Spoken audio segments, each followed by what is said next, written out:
1, 2, 3, 4. Since putting out the first clean single in 1981, David Kilgour has worked with The Great Unwashed and Stephen, produced 2 solo albums and reformed the perennial Clean once or twice, or 3 times.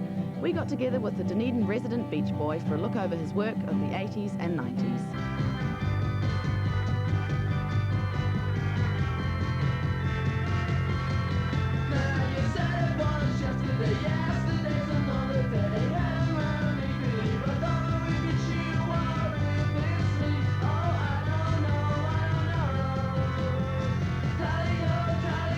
Well, punk rock hit Dunedin, and we formed the Clean. Hamish and I formed the Clean with different lineups. We came to Auckland in about '79, played some gigs. I freaked out and went back to Dunedin.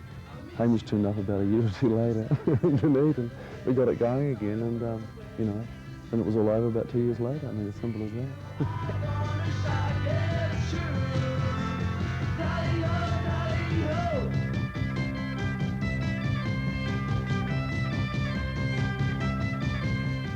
I got really sick of it. We'd tried to have a holiday quite a few times, but someone would always ring up and say, I'll give you $1,000 if you come and do this gig, and of course we'd go and do it because we always broke. So it was, I just really wanted a break, like take a year off, 6 months off, and I got to the point where I thought, I'm just going to have to leave, take a break. I got a bit tired of it. I got really tired of having to be David Kilgour, the guitar hero, every night. It got really boring, and yeah, I just felt like a break.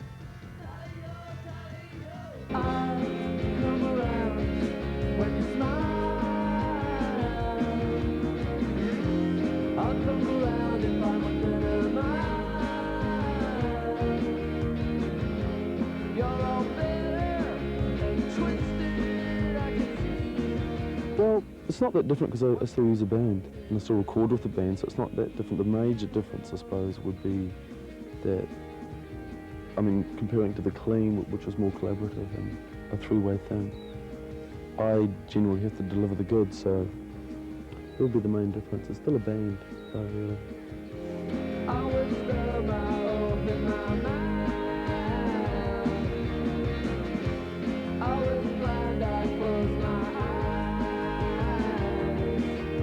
We'd all managed to be overseas at the same time. Hamish was in New York. I was in London. Bob was touring with the Bats. And I think it was Craig Taylor who was doing the Bats gigs in Europe. Mentioned, why don't the Clean? You know, heard that Hamish was in London, why don't the Clean to support the Bats here? So that's what happened. We flew Hamish over and we did it, and had a lot of fun. That was it. Then Craig said, why don't you come back next year and do a world tour? And we weren't going to argue with that as long as we didn't have to pay for it. So we did a world tour, and at one of the gigs, you know, Jeff Travis from Rough Trade came and really liked it, says, go and do a record. So we went to do a record. I mean, just like that, like falling off a log. Yeah.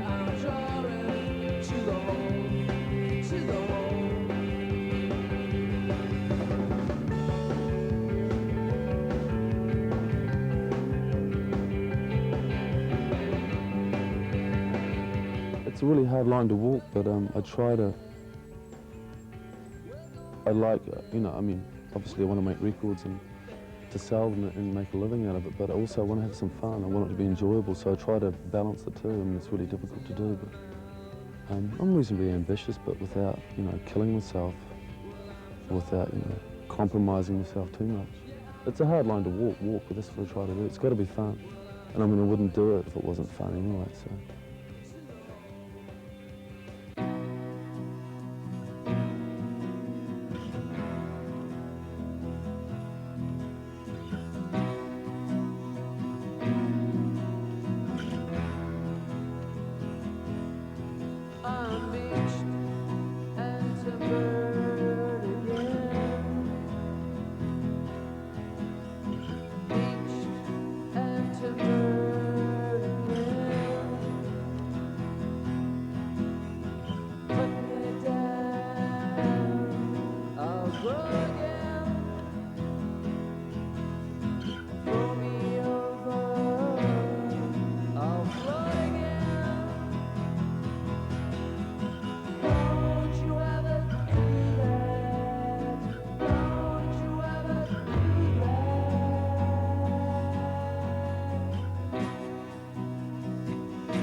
Coming up, a tune from Jan Hellriegel and some pre-straitjackets Shane Carter.